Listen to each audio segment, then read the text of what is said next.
রহমতের নবী কয় আমার সব উম্মতের আমি জান্নাতে নেওয়ার পরে আমি হিসাব করে দেখবো আমার আরো কিছু উম্মত বাকি রইয়া গেছে। আমি নবী আবার জান্নাতের দরজা থেকে হাসরের ময়দানে যাব।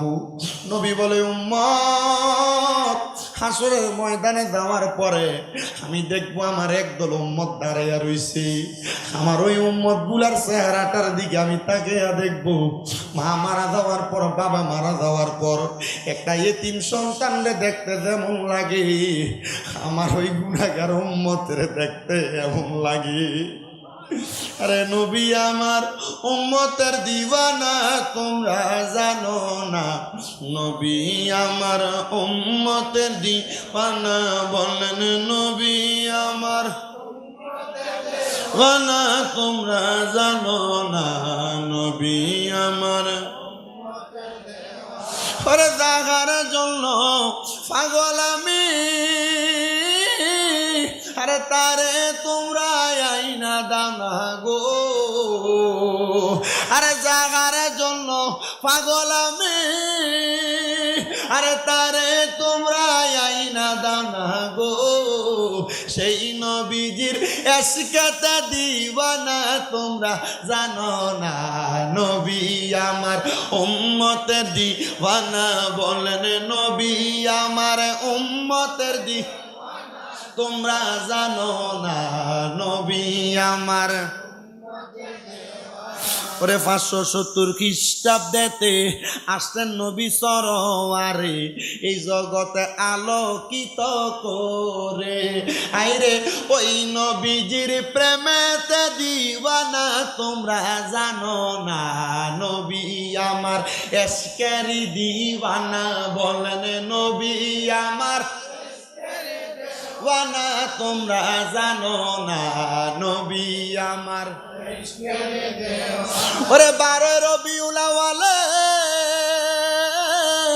আসলেন নবী সরোয়ারে, তাই তো গাইব কামলিওয়ালার শান, সুন্নি মুসলমান গাইব আমরা কামলিওয়ালার শান বলেন গাইব আমরা শান, সুন্নি মুসলমান গাইব আমরা। নূর নবীজির 3টি সূরত শোনো হে নবীজির উম্মত, প্রমাণ করে হাদিস আর কোরআন। ওরে এক যে শুরুতে হাকিকি, 2 নম্বরে মালায়েকি, 3 নম্বরে মানব রূপ ধারণ নবীর আসে গহনে গাইব আমরা কামলি শান বলেন গাইব আমরা কামলিওয়ালার শান, সুন্নি মুসলমান গাইব আমরা। নবী কই উম্মত রে হাসরের ময়দানে যে তাকিয়া দেখবো আমার এক জাতের উম্মত যাদের চেহারাটা এতিমের মতো দেখা যায়। আমি আমার উম্মতদের দিকে তাকায়া আল্লাহর ফেরেশতাদেরকে জিজ্ঞাসিত করব, রে ফেরেশতারা আমার উম্মত কেন এমন অবস্থায়? ফেরেশতারা বলবে ইয়া রাসূলুল্লাহ নবী গো আপনার উম্মতের আমলনামা ওজন করা হয়েছে, এই উম্মতের গুনাহ বেশি ছিল নেক আমল কম ছিল, এই জন্য এই উম্মত গুলাকে জাহান্নামে দেওয়ার জন্য দাঁড় করায় রাখছে। আমার নবী বলেন আল্লাহ আমার এই উম্মত গুলার আমলনামা আরেকবার ওজন করেন না। আল্লাহ তাআলা আমার নবীর কোনো কথাকে ফালাইয়া দেন না। আমার নবী কোনো কথা বললে আমার আল্লাহ ওই নবীর কথাটাকে গ্রহণ করে। ও বন্ধুরে কেমনে ওই নবীরে আমরার মতো সাধারণ মানুষ তারা বলে আমার বুঝে আসে না, যেই নবী কোনো দরখাস্ত করলে আল্লাহ দরখাস্ত ফিরিয়ে দেয় না। আল্লাহরে বলবে আল্লাহ আমার উম্মতের আমলনামারে আরেকবার ওজন করেন, আমার আল্লাহ আরেকবার হাসরের ময়দানে মিজান টানাইব। আপনার আমার নেক আমল এবং বদ আমল 2টা ফাল্লাই দেওয়া হবে। নেক আমল আর বদ আমল যখন 2টা ফাল্লাই দিব উম্মতে মুহাম্মদীদের নেক আমলের পাল্লাটা হালকা হইয়া উপরে থাকবে, বদ আমলের পাল্লাটা বাড়ি হইয়া নিচের দিকে থাকবে। ফেরেশতারা ডাক দিয়া কয়, আমরা দেখবো রে আমার দয়াল নবী রাহমাতুল লিল আলামিন নবীজি নেক আমলের পাল্লার মধ্যে নবীজির আস্তিনের ভিতর থেকে একটা সাদা রঙের কাগজের টুকরা ওই নেক আমলের পাল্লাই দিয়া দিব। ওই সময় থরথর কইরা নেক আমলের পাল্লাটা নিচের দিকে বাড়ি হইয়া নাইমা যাইব। নবী গো ওই নেক আমলের পাল্লাটার ভিতরে আপনি কি দিবেন, কি দিবেন? ওরে নেক আমলের পাল্লায় আমি নবীর একবার দুরূদ শরীফ লেখা থাকবে। ইয়া রাসূলুল্লাহ, একবার দুরূদ শরীফ লেখা থাকার কারণে যদি উম্মতে মুহাম্মদী নেক আমলের পাল্লাটা বাড়ি হইয়া যায়, তাইলে আপনি নবী বলেন উম্মতে মুহাম্মদী আমরা যারা সুন্নি আছি, আমরা তো আপনি নবীর উপর বেশি বেশি দুরূদ আদায় করি, আমরার অবস্থাটা কেমন হবে? আমার নবী কয়, আমি নবীর যেই উম্মত আমি নবীর প্রতি যত বেশি দুরূদ আদায় করবে রে, আমি নবী রাহমাতুল লিল আলামিন নবীজি ওই নবী ওই উম্মতটারে আমি নবীর তত কাছাকাছি রাইখা দিব। নবীজির বড় আছে,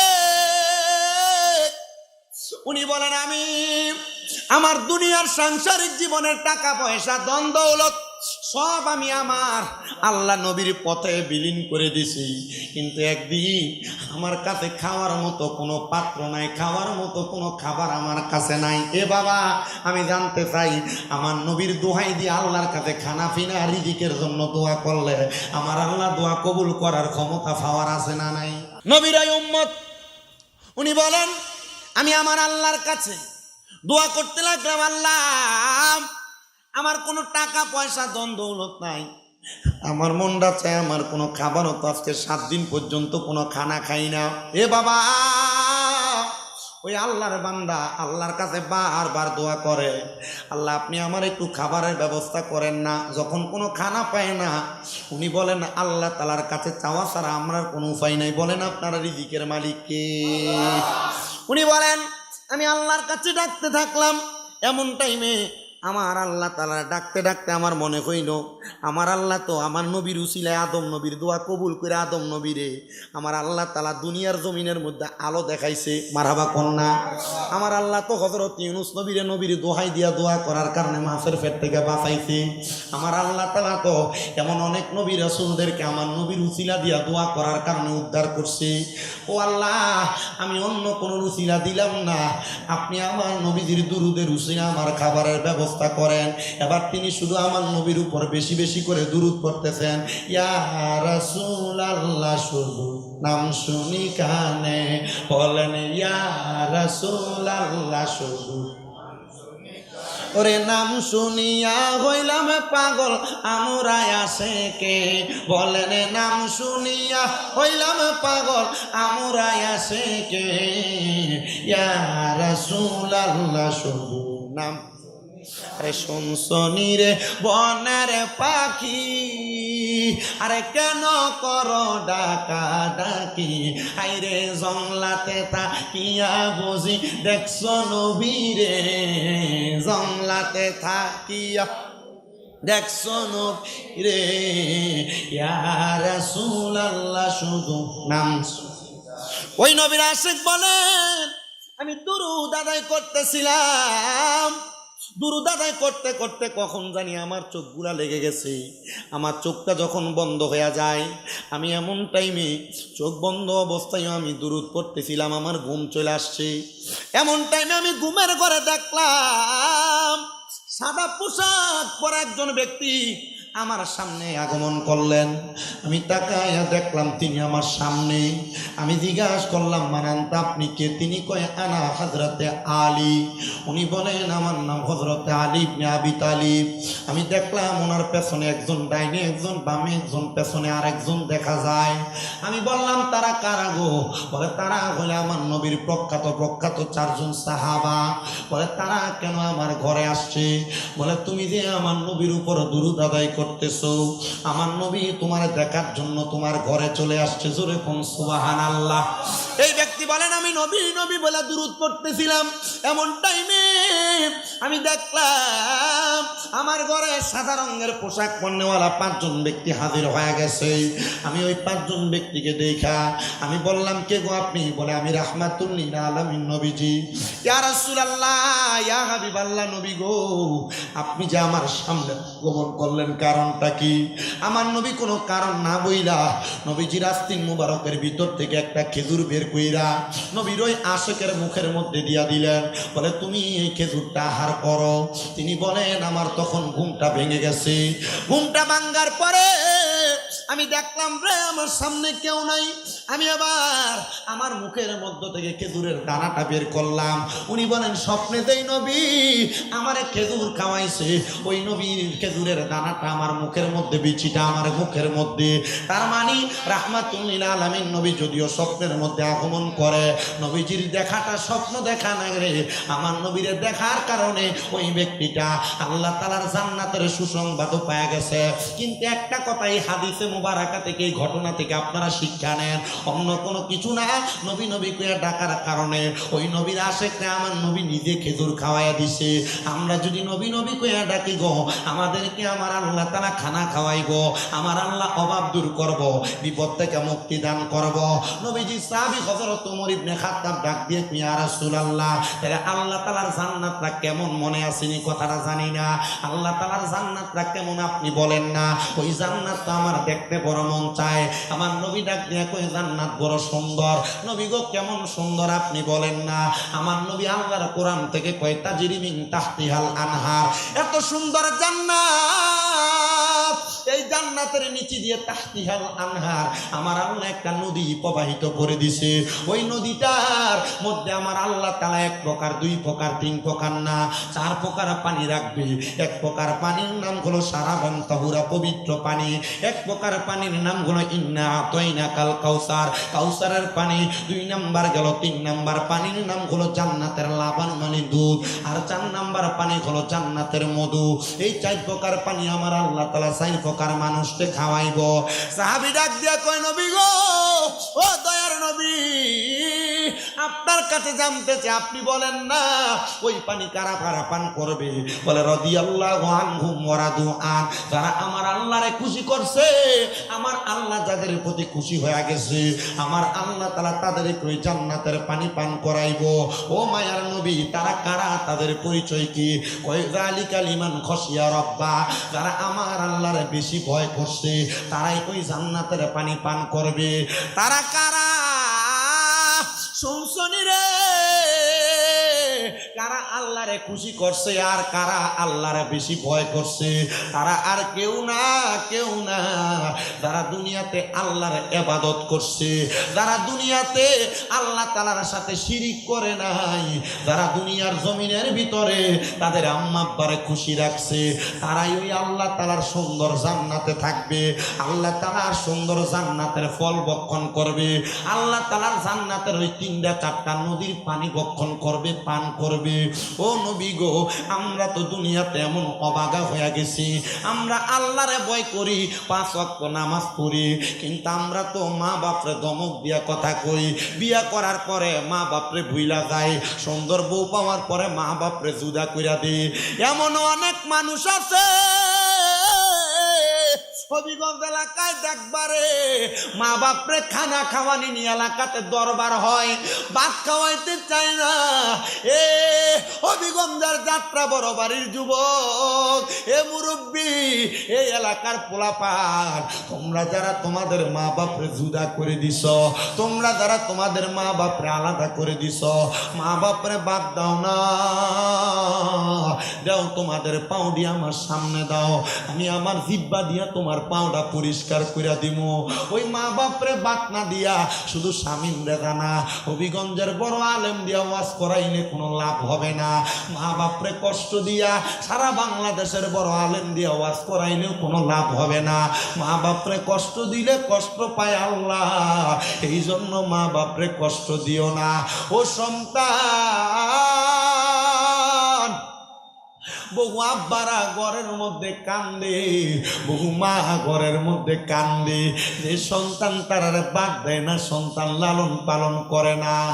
এ সন্তান রে,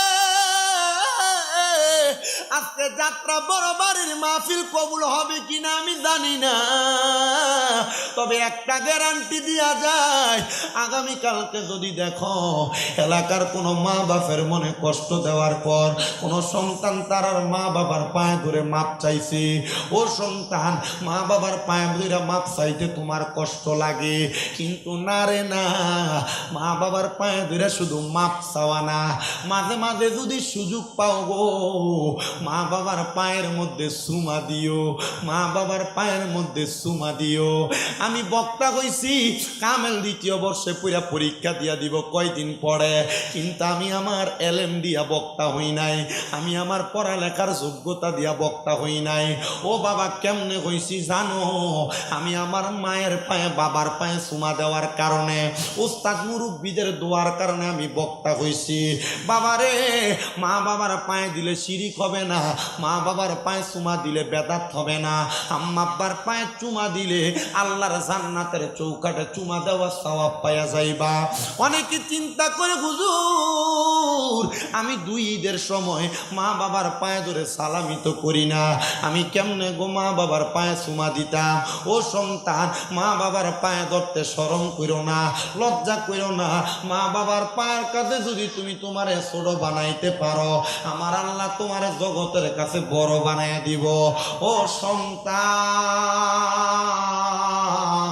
এমন কোন সন্তান যদি থাকো মা বাবারে কষ্ট দিছ, মা বাপরে বাদ দিছ না, মা বাপরে জুদার আলাদা করে দিছ, ওয়াদা করো ওয়াদা করো এখান থেকে বাড়িতে যে মা বাবার পায়ে ধরে ধরে মাপ চাইবা। যদি মাপ না চাইতে পারো তোমার মতো শ্রোতার আমার দরকার নাই। মা বাপ যদি মাপ না করে আল্লাহ মাপ করবে না, নবীও মাপ করবে না। সন্তান রে ওয়াদা করো এখান থেকে যাওয়ার পরে মা বাবার পাগুলার মধ্যে ধরবা, ধরে বলবা মা জীবনে বড় অন্যায় করছে আপনারা বাদ দেই নাই, আব্বা আপনারা ধমক দিছে, ও আম্মা আব্বা আপনারা বুড়া বুড়ি কইয়া ডাক দিছে, আল্লাহর হস্তে আমি সন্তানরে মাফ করে দেন। মা বাপ যতক্ষণ পর্যন্ত মাফ না করবে ততক্ষণ পর্যন্ত মা বাবার পাও তুমি চাইরো না, পাও তুমি চাইরো না। আজকের মাহফিলটা কবুল হবে কিনা আমি আগেও বলছি এখনো বলি এটার গ্যারান্টি দিতে পারবো না, তবে একটা গ্যারান্টি দে, আগামীকালকে যদি দেখো চা দোকানে বসে কোনো মুরব্বী বলে হ্যাঁ শামীম দাদার ওয়াজ শুই না আমার ফুতে আমার পায়ে ধরে মাপ চাইছে, মহিলারা বাড়ি বাড়ি বলে শামীম দাদার ওয়াজ শুই না আমার সন্তান আমার পায়ে ধরে মাপ চাইছে, মনে করবা মাহফিল আল্লাহর দরবারে কবুল হয়ে গেছে। কারণটা কি জানো, মা বাপ মইরা গেলে মাপ চাইতে পারবা না, মা বাপ মইরা গেলে মাপ চাইতে পারবা না। জিজ্ঞাসা করো অনেক সন্তান চিন্তা করে হুজুর যারার বাড়িতে আব্বা আছে তারা বাড়িতে যে আব্বার পায়ে ধরে মাপ চাইব, আমার তো আব্বা নাই, আমি কার পায়ে ধরে মাপ চাইব? এ সন্তান আব্বা বুঝি কবরে, আজকে ওয়াজ চলতেছে এলাকায়, বাবার বয়সী কত মুরব্বীরা তোমার সামনে দিয়ে হাঁটতেছে, কিন্তু তোমার আব্বাটা দুনিয়াতে নাই, আব্বা কবরে। আগে এলাকার মধ্যে কোনো রাও করতে গেলে ঝগড়া করতে গেলে আব্বা ধমক দিয়া বাড়িতে লইয়া যাইতো, এখন আব্বা নাই, কেউ একবার ধমকও দিয়া নিয়া যায় না। ও বাবা গো কেমনে গো কবরে দেয়া শুয়া রইছ, তাকে দেখো না তোমার পাগল ফুতাই যাত্রা বড় বাড়ির মাহফিলে বইসা তোমার লাগা কান্দে। ঈদের দিনে আব্বা যার নতুন কোনো জামা কাপড় পরছে না, আব্বা সন্তানটারে নতুন জামা কাপড় কিনা পরাইছে, কিন্তু সন্তান এখন তোমার আব্বা কবরে, তুমি ঈদের দিনে আব্বারে একটা নতুন পাঞ্জাবি কিনা পরাইতে পারো না, কেমনে পরাইবা? আব্বা তো কবরের বাসিন্দা হইয়া গেছে। আব্বা কবরে কেমন আছে জানো না, আব্বা বিদেশ থাকলে ইমু কলে হোয়াটসঅ্যাপে ভিডিও কলে কথা বলতা, এমন দেশে আব্বারে শোয়া দিয়ে আইস, ওই আব্বার সঙ্গে তো একটু কথাও বলা যায় না, বাবা কবরে। কোনোদিন আব্বাটারে কইসুনি আব্বা তোমারে বড় ভালোবাসি, কোনোদিন আব্বাটারে কইসুনি আব্বা তোমারে বড় মোহাব্বত করি, ডরে দিয়ে আব্বার সামনে যাও না, আব্বার সঙ্গে কোনো কথা বলো না। ভালোবাসি তোমায় বাবা, বুকটা যে যায় ছিঁড়ে, তোমার কথা হৃদয় মাঝে পড়ছে বারে বারে। বাবা গো, ও বাবা,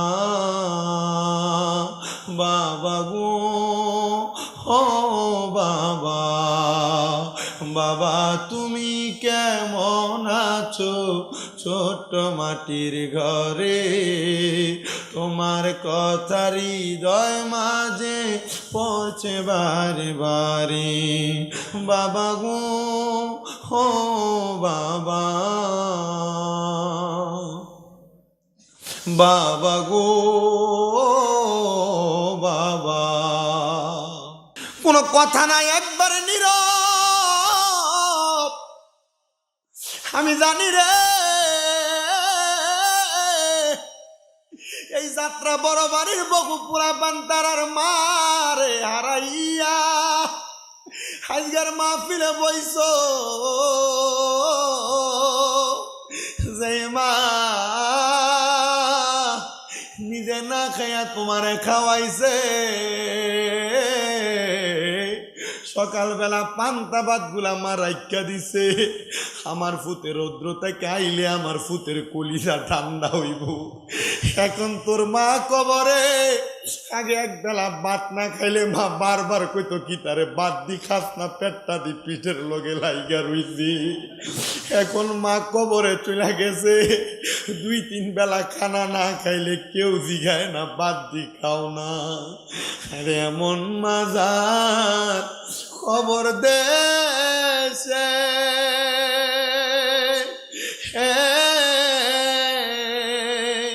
আল্লাহ রাইখো তোমার মায়ার নজরে, সেই মায়ের কবরেতে আযাব তুমি দিও না। দুঃখের দরদি আমার জনম দুঃখী মা, আরে কত না মারাত পোহালো বিজলো গুয়ে মুতে, আমরারে শুকনাই রাখিয়া মা ঘুমাই বিজাতে। অসুখ হইলে দেখি যাইয়া আমার মায়ের দেবী সানাই বইয়া রে। জানেননি রে হবিগঞ্জের মানুষ, আজ 6 মাস আমার মা অসুস্থ অবস্থায় বিছানাতে পড়া রইছে। আমি মাহফিল থেকে গেলে আমার মা আমার গাড়ির আওয়াজ শুনলে আইসা আমার দরজা খুলে দিত। এখন আমার মা দরজা খুলে দিতে পারে না, আমার মা ঘরে শুইয়া থাকে। অপারেশনের পর থেকে আমার মা আমার সামনে ল্যাংড়ে লুলে লুলে হাঁটে। আমি আল্লাহর কাছে কইছি, আল্লাহ মা কোনো রোগ যেন আপনার না হয়, আমার ইনকামের সব টাকা আপনারা খান, তবে ডাক্তারের কাছে যায় টাকা ব্যয় করলে আপনারা কষ্ট হইবে, এটা আমি মানতে পারতাম না। জানেননি নিজের নিকটাত্মীয়রা পর্যন্ত মায়ের অসুস্থ হওয়ার পর আমদার এতটা দাম দিছে না। আমরা আল্লাহর কাছে দোয়া করছি, আল্লাহ আমরা জানি লা ইউকাল্লিফুল্লাহু নাফসান ইল্লা উসআহা, আপনি কারোর সাধ্যের বাহিরে কোনো কিছু চাপাইয়া দেন না। আপনি খুশি হইছেন বিদায় হয়তো আমার মারে আপনি অসুস্থ বানিয়ে রাখছেন। জানেননি এই মা বাপের মতো বড় রত্ন রে আমি যত্ন করতে পারছি কিনা জানি না। আমি মাহফিলের জন্য যখন ঘর থেকে বাইর হই আমার কলজাটা ফিরা যায়, আমি আমার অসুস্থ মাটারে ঘরে ফালাইয়া দিয়া বাইর হইতাছি। আমি আল্লাহর কাছে আজকেও এশারের নামাজের পরে মুনাজাত দইরা দইরা কইছি, আল্লাহ রিজিকের সন্ধানে ওয়াজ মাহফিলের মধ্যে চলে আসছি, আমি আমার মার সেবাটা পরিপূর্ণভাবে আদায় করতে পারতেছি না। আল্লাহ এটার জন্য তুমি আমারে গজব দিও না, তুমি আমারে আযাব দিও না। হে আব্বাজি পারলে দেন আপনার আর পাউডি আপনারা আমার সামনে দিয়া দেন, আমি আমার জিব্বাটা দিয়ে আপনাদের পাগুলা পরিষ্কার করে দেই। শুধু একটা আবদার করি আপনাদের কাছে, কোনো দিন যেন আপনার কোনো কর্মের কারণে আপনার মা বাবার চোখ দিয়ে এক ফোঁটা পানি না পড়ে। খুদার কসম কইরা কই কোটি টাকার মালিক হইতে পারবেন, আম্মা আব্বারে একটু কষ্ট দেওয়ার কারণে টাকা পয়সা দিয়া কোনো শান্তি আপনার জীবনে ফিরে আসবে না। আমি জানি না আপনারা আপনাদের মা বাবার পায়ে ধরে মাপ চাইবেন কিনা, তবে যারা মাদ্রাসার ছাত্র আছো, আমি তোমাদের কাছে একটা আবদার করি, যদি জীবনে বড় আলেম হইতে চাও, জীবনে ওয়াজ মাহফিল করতে চাও, নিজেকে বড় আলেম বানাইতে চাও, বড় বক্তা বানাইতে চাও, আম্মা আব্বার পায়ের মধ্যে ধরে ধরে মাপ চাইবা। আল্লাহ, যারা মা বাপ কবরে তারা মাপ চাইতে পারবে না, আপনার দরবারে ফরিয়াদ জানাই আল্লাহ, তারা যেন তারার মা বাবার জন্য মন ভরা দোয়া করতে পারে। আমি একটু পরে আখরি মুনাজাত করে দিব, আপনাদের জন্য, আপনাদের মা বাবার জন্য দোয়া করব। আমি শুধু আপনাদেরকে অল্প কয়েকটা বিষয়, আল্লাহর নবীর মুহাব্বত, আম্মা আব্বার খেদমত এবং ওযুর বয়ান আমি আপনাদেরকে করে বিদায় নিলাম। তবে একটা কথা বলি, এই মাহফিল এত সুন্দর করে আপনাদের এলাকায় হচ্ছে, আমি চাই প্রতি বছর মাহফিলটা করেন। আপনাদের মা বাবা আপনারা জায়গা জমি সম্পদ সব দিয়া গেছে, আমি শুধু একটা মানুষ চাই, শুধু দাঁড়াইয়া বলবেন, হুজুর আমার মা কবরে কেমন আছে আমি জানি না, মা বাবা আমার অনেক জায়গা জমি দিয়া গেছে, হুজুর এই জায়গা জমিতে যদি আমি ভাড়া থাকতাম, মাসে 5,000 টাকা করে ভাড়া দিলে 12 মাসে আমি 12,000 টাকা। ওরে গায়ের জোরে বললে কথা, নবীর প্রাণে লাগে বেতা, চিরদিন তুই থাকবি না ভুবনে। মহিলারা আসেনি ফর্দার আড়ালে, এ মা বোনের একটু মনোযোগ দিয়ে শোনো, তোমার ফুলাডারে সুন্নি মাদ্রাসা, এইটা মাদ্রাসার ছাত্র না তোমরা? আমি দেখছি তো এই এলাকায় মাদ্রাসার ছাত্র মাহফিলের সামনে দিয়ে বসে থাকে, আব্বা আল্লাহর দোহাই মুনাজাতের আগে যাইস না, এরপরে তোরা মোটামুটি একটু জিজ্ঞাসা করবো, রাজি আছেন না আপনারা? ওরে গায়ের জোরে বললে কথা, নবীর প্রাণে লাগে বেতা, চিরদিন তুই থাকবি না ভুবনে কন্যা, চিরদিন তুই থাকবি না ভুবনে, নিরঞ্জনে দিবে তোরে দোজকের আগুনে, বলেন দিবে তোরে নিরঞ্জনে, ফুরবে তোরে দোজক। তোমার বয়স যখন পড়বে বাটি, সঙ্গী হবে বাঁশের লাঠি, কিছু কিছু কম শুনবি তুই কানে, মুরব্বি কিছু কিছু কম শুনবি তুই কানে।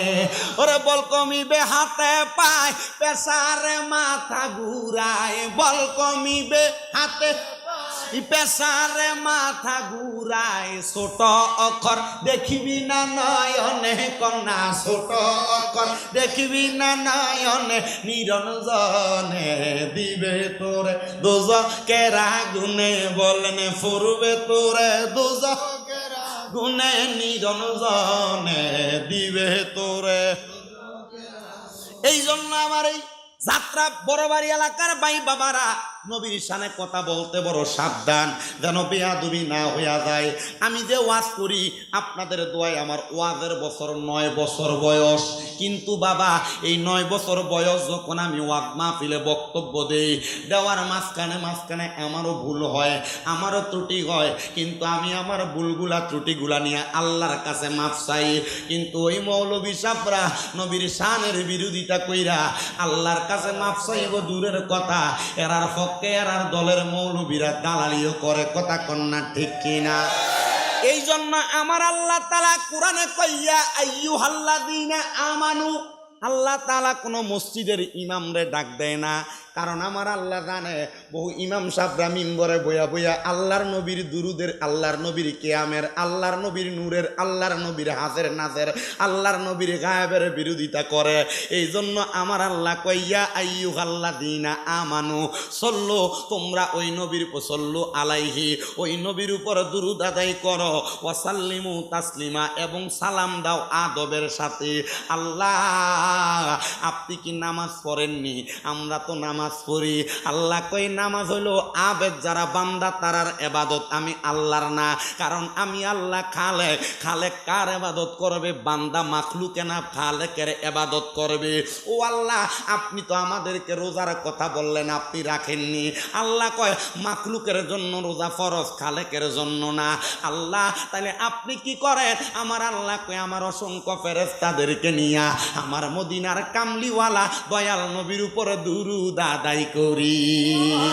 তাহলে আসেন যেই আল্লাহ ওই নবীর উপরে দুরূদ আদায় করে, আমরা মুহাব্বতে একটু দুরূদ আদায় করি। আল্লাহুম্মা সাল্লি, জোরে এন্দা ফরে না, জোরে ফর মাও। কত সুন্দর বাগান, মারহাবা। ওয়ালা আলি সাইয়্যিদিনা শিখাইয়া প্রেম খেলা কইলু কাইলা কামলিওয়ালা, একবার দেখা দিয়া মিঠাও জালা মোহাম্মদিয়া রাসূলুল্লাহ। আল্লাহুম্মা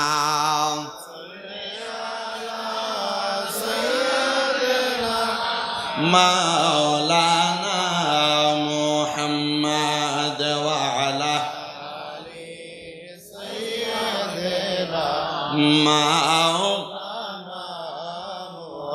লা ইলাহা লা যিকর লা ইলাহা হাসবি রব্বি জাল্লাল্লাহ। বলেন মাফি নূর মুহাম্মদ, পরেন নূর লা ইলাহা ইল্লাল্লাহ। অনেক দূরে মদিনা আমরা কেমনে দয়াল আল্লাহ দয়া করেন, দয়া করেন নসিব করেন মদিনা।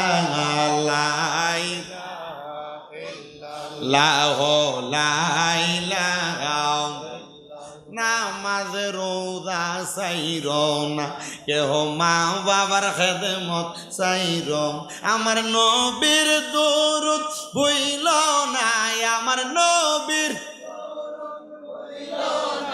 আমার নবীও তোমায় ভুলবে না। লা ইলাহা লা ইলাহা লা ইলাহা ইল্লাল্লাহ মুহাম্মাদুর রাসূলুল্লাহ। বাবা গুনাহ আছে কার কার একটু মুহাব্বতে আল্লাহরে ডাক দিয়া কোন আল্লাহ। যারার গুনাহ আছে তারার কাছে আমার দাবি আছে, যারার গুনাহ নাই তারার কাছে আমার কোনো দাবি নাই। পর্দার অন্তরালের আমার মা, যদি জীবনে গুনাহ থাকে গো, আমার বাংলাদেশ সহ সমস্ত বহির্বিশ্বে হয়তো বা অনেক বক্তবিন্দুরা দেশ বিদেশ থেকে আমার বয়ানগুলা শ্রবণ করে। মাঝে মাঝে আমার অনেক ভক্তরা কল দেয়, হুজুর জীবনে অনেক অন্যায় কইরা ফালাইছি, জীবনে অনেক পাপ কইরা ফালাইছি, আল্লাহর দরবারে কি আমরার গুনাহর লেগা মাফ চাইলে আল্লাহ মাফ করবনি? আমি বলছি মা, আমার আল্লাহ তো রহমান, আমার আল্লাহ তো রহিম, আল্লাহর দরবারে ক্ষমা ছাড়া আর কিছু নাই রে। আমার আল্লাহ চাইলে ক্ষমা করে, ক্ষমা পাওয়ার পরে আমার আল্লাহর কাছে যা চাইবা আল্লাহ সব দিব। বলে কেন গো? কারণ আমার আল্লাহ যেহেতু রহমান, আমার আল্লাহ যেহেতু রহিম। বলেন আমার আল্লাহ দিতে পারে কি পারে না? ভাই ওই আমার সমস্ত দেশের আমার ভক্তদেরকে আমি বলছি, যখনই তোমরা দুনিয়াতে চলাফেরা করবা সবসময় অজু অবস্থায় থাকবা। এ বাবা, আমি যদি আমার ভক্তরারে তালিমটা দিয়া অজু অবস্থায় রাখাইতে পারি, এই হবিগঞ্জের যাত্রা বড় বাড়ির মাহফিলের মধ্যে বইসা আমি যদি আপনারারে বলি, ও যাত্রা বড় বাড়ির মানুষ, যখন যেই অবস্থায় থাকবা অজু কইরা থাকবা, আমলটা করার দরকার। আমার এক ভক্ত প্রশ্ন করে, হুজুর আমার মনে প্রশ্ন, অজু অবস্থায় থাকলে কি লাভ হইব? আমি বললাম ওযু অবস্থায় আল্লাহ না করুক তুমি যদি মইরা যাও, আল্লাহর নবী কয় ওই মরণটা শহীদের মরণ। সুবহান। আমি জানতে চাই বাবা, শহীদরা কি জান্নাতি না জাহান্নামী? জান্নাতে। খেতে রোয়া লাগাও, অটো চালাও, দোকানদারি করো, বাড়ির কর্মকাণ্ড করো, ওযু অবস্থায় থাকবা। আল্লাহর কসম মুরব্বী বাবা, কোন দিন জানি মইরা যাও এটার গ্যারান্টি কেউ দিতে পারবে না। এই জন্য আমি সবার কাছে বলি রে বাবা, বিশেষ করে আপনারা যারা মাদ্রাসার স্টুডেন্ট আছেন, ছাত্র আছেন, তলেবুল ইলম আছেন, আপনারা ওযু অবস্থায় থাকবেন। ওযু অবস্থায় থাকলে রহমতের ফেরেশতারা আপনার মাথার মধ্যে ইলমে লাদুন্নি দান করবে আল্লাহর পক্ষ থেকে। এ বাবা, পর্দার অন্তরালের মা বোনেরা, আপনারাও সর্বদা ওযু অবস্থায় থাকবেন। জানেননি বাবা, এই ওযু তো স্বাভাবিক অবস্থায়, কিন্তু যারা পুরুষ মানুষ আছেন, যাদের গোসল ফরজ হইয়া যায়, যারা মা বোনেরা আছেন আপনাদের, যাদের গোসল ফরজ হইয়া যায়, এ মা, এ বাবারা, এ যুবক ভাইয়েরা, ফরজ যখন গোসল হইয়া যায় তার পরবর্তী সময় যত তাড়াতাড়ি সম্ভব গোসল করবেন। কেন বলতেছি জানেন? আমি আজকে দুপুরবেলা কিতাবটা খুইলা পড়ার সময় দেখতেছি আল্লাহর নবী কয়, যখন কোনো ফরজ গোসল করনেওয়ালা ব্যক্তি ফরজ গোসল না কইরা জমিনের ভিতর হাঁটে, ওই জমিন ফরজ গোসল না করনেওয়ালা অপবিত্র ব্যক্তিরে বদদোয়া দেয়। কি দেয়? বদদোয়া দেয়। গোসল ফরজ হইলে দেরি করবেন না, তাড়াতাড়ি তাড়াতাড়ি। অসুবিধা হচ্ছে আপনাদের বসতে? আমার কাছে কেন জানি ভাল লাগতেছে। তেনু ভাই কই আসেননি আপনি? এ যখন দাওয়াত দেয়, ও হুজুর আমরা মসজিদ গরিব, মসজিদ কিটা? আচ্ছা, আল্লাহর ঘর গরিব হয়।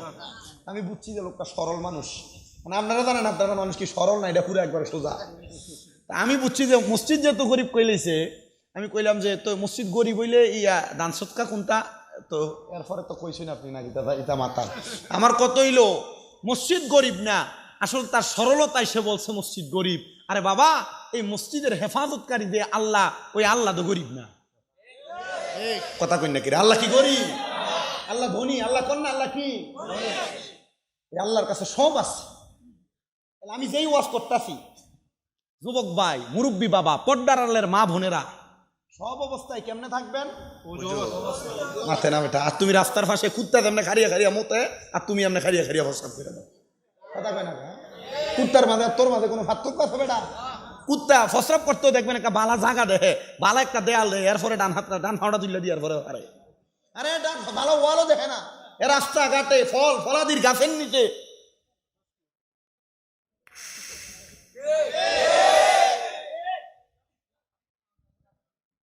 তোমরা কষ্ট হয় না কিতা? সাপ কষ্ট নিও না, বুঝো। আলহামদুলিল্লাহ। তাহলে গোসল ফরজ হইলে দেরি করবেন না, তাড়াতাড়ি। আপনি কিন্তু শরম পাইতেছেন? শরমের ওয়াজ নাম। আমার এক উস্তাদ ওনার বাড়ির মাহফিলে আমার দাওয়াত দিছেন, আমি ওয়াজ করছি স্বামী স্ত্রীর মুহাব্বত এবং তার মাঝামাঝির ওয়াজ। আমার দাঁড়ে বোয়া 1 ঘন্টা পর্যন্ত দাঁড়ে বয়ের পর উঠতে গেছে গা। আমার হাদিয়া দেওয়ার সময় হুজুর কয়, তোর কি একটু শরম লাগছে না? ইতা ওয়াজ যে মাতসত। আমি হুজুর শরম থাকলে মানুষ কিতা শিখতো? হুজুর কয়, ঠিক আছে, তোর মতো ছাত্র আমার দরকার। মাঝে মাঝে আমারে ফোন দিয়া কয়, বাবা ওয়াজে করতে যাস, আমরা লেগা মুনাজাতের মধ্যে দোয়া করিস। আমি কইলাম, হুজুর আপনারা যতদিন বাইসা আছেন আপনাদের জন্য আমরা দোয়া করতে পারবো না। আপনাদের নুরানি দোয়া, নুরানি ফয়েজ বরকত দিয়ে আমরা মুদ্দা কলব জিন্দা হইব। হুজুর আপনি কইন না আমরা লেগে আপনি দোয়া করিননি? হুজুর কই, দোয়া করি রে আব্বা, আমরা দোয়া করি আল্লাহ যেন তোরারে বড় আলেম বানায়। আমি কই, হুজুর আলেম হওয়ার এলেম দা আমার সিনাতে নাই, এলেমে নাই, দেমাগে নাই, তবে মাদ্রাসাগুলা বানায় বানায় আমি এলেমের মার্কাজ বানাইছি। জানেননি আপনারা আমার মাদ্রাসা কয়টা? এটা জানে যারা মোটামুটি পরিচিত, এরা জানে।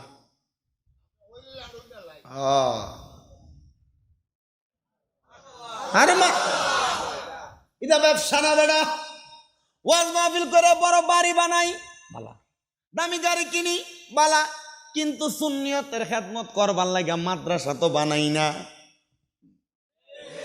এই যে সুন্নিয়ত গুলা মাদার বাংলো কই, আপনাদের ভিতরে তো এটার ব্যাপারে কোনো মন্তব্য নাই। আমি কইছি রে মাজার ভাঙতেছে, যে ফকিন্নির ফোলারা মাছ গালাগালি নাকি তা? আপনি দেখেন যে ফকিন্নির ফোলারা মাজার ভাঙছে, মাজারের যে উফুট দিয়া ডালাই দিয়া ইট দিয়া টাইলস দিয়া মাজার সাজাইছে, এ মাজারটার বানানোর মতো টেকার মালিক না, কিন্তু মাজারের ইটটা ঠিক হয়ে ভাঙছে। আমি কইছি রে মাজার ভাঙুইনারা, তোরা যারা মাজার ভাঙতেছ, তোরার যদি সাহস থাকে মাজারের নিচ পর্যন্ত আল্লাহর অলিরে যে জায়গায় শোয়াইছে সে পর্যন্ত যাইয়া দেখ। কারণ আমরা জানি আল্লাহর অলিরা মরে না, মরে না। আল্লাহর অলিরা তাদের মাজারে জিন্দায় অবস্থায় আছে।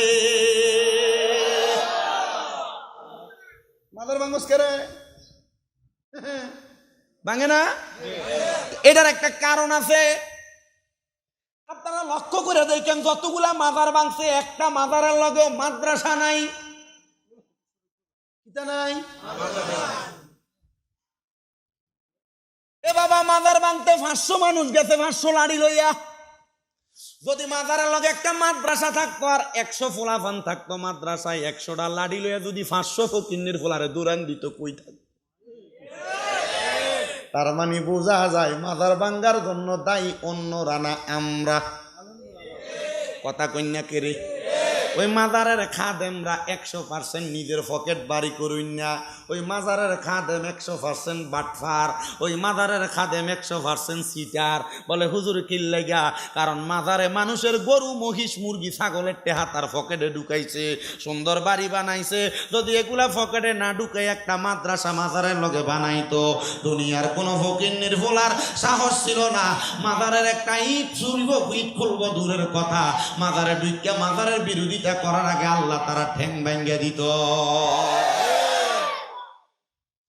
মাজারে দান করবেন ওইটাতে যেটার ভিতরে মাদ্রাসা আছে। এই বেটা কোনটাতে দান করবেন? যেটা মাদ্রাসা আছে। আল্লাহ কবুল করো কোন আমিন। তো ডাইনে বামে যাচ্ছি না, আমি আপনাদেরকে বলতেছিলাম আপনারা যারা ফরজ গোসল হবে আপনারা ওই গোসলটা একটু তাড়াতাড়ি করবেন। তো যেই কথার মধ্যে ছিলাম আমি বলছিলাম গুনাহ যাদের আছে তারা আল্লাহরে ডাক দেওয়ার জন্য। আপনারা কেউ জোরে কেউ আসতে বলছেন বাবা, ডাইনে বামে না তাকায়া আল্লাহ তাআলার কথা স্মরণ কইরা জীবনের গুনাহ যাদের আছে তারা একটু মোহাব্বতে কলবে ধাক্কা দিয়া আল্লাহ তাআলার ইসমে জাতের জিকির করেন। আল্লাহ আল্লাহ আল্লাহ আল্লাহ। না পাহাড়ে না দরিয়ায় গত জীবনে আপনার কত তালাশ করলাম সন্ধান পাইলাম না। আল্লাহ বহু সন্ধানের পরে এই হবিগঞ্জ জেলার অন্তর্গত যাত্রা বড়বাড়ি জামে মসজিদের উদ্যোগে বাৎসরিক সুন্নি মুখা সম্মেলন সাজাইয়া এই এলাকার আলেম সমাজদারি পাকা মুরব্বী বাবারা, যুবক নজুয়ান ভাইয়েরা, ছোট ছোট মাসুম বাচ্চারা, পর্দার অন্তরালের আমার মা বোনেরা, আল্লাহ তোমার শাহিন শাহী পাক দরবারে জীবনের গুনাহ মাপ পাওয়ার আশায় দুইটা হাত বাড়াইছে। আল্লাহ যার হাত তোমার দরবারে মায়া লাগে পছন্দ হয়, ওই হাতের উসিলায় আমরা প্রত্যেকের জীবনের গুনাহ তুমি আল্লাহ ক্ষমা কইরা দাও। আল্লাহ আজকের মুনাজাতের মধ্যে কে জানি হাত বাড়াইছে, কার জানি জগতের মধ্যে বাবা নাই, যেই বাবা রিক্সা চালাইয়া মাটি কাইটা মাথার গাম পায়ে ফালাইয়া পরের বাড়িতে বদলার কাম কইরা সন্তানরা মানুষের মতো মানুষ করার জন্য আব্বা রক্তরে পানি বানাইছে, এমন আব্বা তাদের কবরে আব্বার কবর জান্নাতের বাগান বানায়া দাও। ও আল্লাহ কে জানি হাত বাড়াইছে, কার জানি জগতের মধ্যে মা নাই। হায়রে মা, যেই মা 10 মাস 10 দিন গর্ভে ধারণ কইরা সন্তানের প্রসব বেদনা সহ্য করতে বড় কষ্ট হয়েছে, তবুও সন্তানরে দুনিয়ার আলো দেখাইয়া মা কবরের বাসিন্দা। এমন মা বাবা যার কবর দেশে আল্লাহ রাইখো তোমার মায়ার নজরে, সেই মা বাবার কবরেতে আযাব তুমি দিও না। দুঃখের দরদি আমার জনম দুঃখী মা। ও আল্লাহ যাদের মা বাপ বাপ কবরে, আম্মা আব্বার কবর জান্নাতের বাগান বানিয়ে দাও। যাদের মা বাবা বেঁচে আছে হায়াতে তৈয়বা নসিব করে দাও। অনেকের মা বাবা অসুস্থ, শেফা দান করো আল্লাহ। বিশেষ করে মুতোয়াল্লি মহাদয় দোয়া চাইছে, কবুল করে নাও আল্লাহ। টেনু মিয়া দোয়া চাইছে, ওনার একটা বাতিজার জন্য কবুল করো। আমার একজন বাবাজান দোয়া চাইছে, ওনার একটা ছেলে দাখিল পাশ করে ইন্তেকাল করছে, তারে মাফ করো ও আল্লাহ। আমার সেলিম ভাই ওনার মহিলা মাদ্রাসাটার জন্য দোয়া চাইছে, দোয়া কবুল করো। অনেকে মাহফিলের মধ্যে 10,000, 5,000, 2,000, 1,000, 1 টাকা পর্যন্ত মাহফিলে তাবারকের জন্য চাল দিয়া, গোস্ত দিয়া, মশলা খরচ, তেল খরচ দিয়া যারা যারা দোয়া চাইছে গো আল্লাহ, আল্লাহ প্রত্যেকের খাস দোয়াগুলা কবুল মঞ্জুর করে নাও। এই বছর প্যান্ডেল দান করছে লন্ডন প্রবাসী মোহাম্মদ বাবুল মিয়া সন্তান, আল্লাহ তোনাদের সন্তানদেরকে আপনি কবুল করেন আল্লাহ। সন্তান 2 জন অসুস্থ, তারা আপনি মাফ করেন ও আল্লাহ। আল্লাহ গো, পর্দার আড়ালে আমার অনেক মা বোনেরা দোয়া চায়, আমার মা বোনদের দোয়াগুলা কবুল মঞ্জুর করে নেন। অনেক প্রবাসী ভাইরা বিদেশ থেকে দোয়া চায়, আমার প্রবাসীদের দোয়াগুলা কবুল করে নেন। প্রবাসীদের কামাই রিজিকে বরকত দেন, প্রবাসীদের হায়াতে বরকত দেন, প্রবাসীদের রিজিকের মধ্যে বরকত দান করেন। আজকের মাহফিলে যারা টাকা দিয়া, পয়সা দিয়া, শ্রম দিয়া, বুদ্ধি দিয়া, পরামর্শ দিয়া, মাইক দিয়া, লাইট দিয়া, প্যান্ডেল দিয়া, মিডিয়ার বাইরে সম্মানিত শ্রোতা মণ্ডলীরা, মাইকের আওয়াজ যারা যারা শুনতেছে, মা বোনেরা, আল্লাহ প্রত্যেকের খাস দোয়াগুলা কবুল আর মঞ্জুর করে নেন। সোশ্যাল মিডিয়ার মাধ্যমে যারা দেখতেছে, দেখবে, আল্লাহ প্রত্যেকের খাস দোয়া কবুল করে নেন। আমার একজন ভক্ত টাঙ্গাইলে অ্যাক্সিডেন্ট করেছে, সে দোয়া চাইছে রবিউল, আল্লাহ রবিউলকে আপনি সুস্থতার নিয়ামত দান করেন। আমার একজন মা, উনি সিলেটে বাড়ি, লন্ডনের বার্মিয়ামে থাকে, খানম বেগম ক্যান্সারে আক্রান্ত, দোয়া চাইছে, আল্লাহ ওনাকে আপনি সুস্থতার নিয়ামত দান করেন। আমার আম্মা জান মনোয়ার বেগম, ওনার পরিবার নিয়ে টেনশন মুসিবতে আছেন, শেফ আল্লাহ উদ্ধার করেন আল্লাহ। এমনভাবে অনেকে দোয়া চায়, আমার আম্মা যেন অসুস্থ, আমার আম্মারে সুস্থতা দান করেন রাব্বে কারিম। এখানে যারা যারা দোয়া চায়, তারা দান করছে, যারা করতে পারে নাই, আল্লাহ প্রত্যেককে আপনি কবুল আর মঞ্জুর করে নেন। মরণ দিবা দুঃখ নাই, মরণের আগে আমার নবীজির নূরানি চেহারা মুবারক দেখাইও। মরণের আগে একবার আল্লাহর বাড়ি, নবীর বাড়ি আমরারে গুইরা দেখাইও। আর যতগুলা দরখাস্ত করলাম, প্রত্যেকটা দরখাস্ত তুমি কবুল করে নাও। বিশেষ করে সুদানের মুসলমানদের উপর অত্যাচার হচ্ছে, গাজার মুসলমানদের উপর অত্যাচার, জুলুম হচ্ছে। সুদানের এবং গাজার মুসলমানদেরকে তুমি জালেমের জুলুম থেকে হেফাজত করো। যার নাম রেখেছ তুমি মুহাম্মদ রাসূল, সেই নামের উসিলায় দোয়া করো হে কবুল, আল্লাহ করো হে কবুল। মতনিদানের কাল আসার আগে নবীজির নূরানি চেহারা মুবারক দেখতে দেখতে আমাদের প্রত্যেকের হক্কানি রব্বানি পীর মুর্শিদের জবানের সাথে জবান মিলায়া পড়ায়া দিয়েন মধুর কালেমা লা ইলাহা ইল্লাল্লাহু মুহাম্মাদুর রাসূলুল্লাহ সাল্লাল্লাহু আলাইহি ওয়াসাল্লাম। আসসালামু আলাইকুম।